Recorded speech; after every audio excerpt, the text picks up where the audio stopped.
لیکن اس جنگ کا جو مین موٹو تھا، جو مجھے نہیں پتا کہ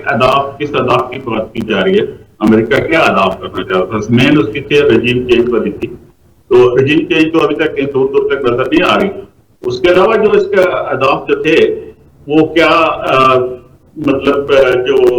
اس وقت رشیا کی طرف لوگوں کا جو ٹلٹ ہو رہا ہے یہ امریکہ کا نقصان نہیں ہے، یا مڈل ایسٹ کی جو نہیں، گلف کی بڑھتی ترقی، اس کی خوشحالی، اس کی مضبوطی کو وہ نقصان پہنچانا چاہتا تھا، اس کو اپنا خریدار اسلحے کا بنانا چاہتا تھا، اس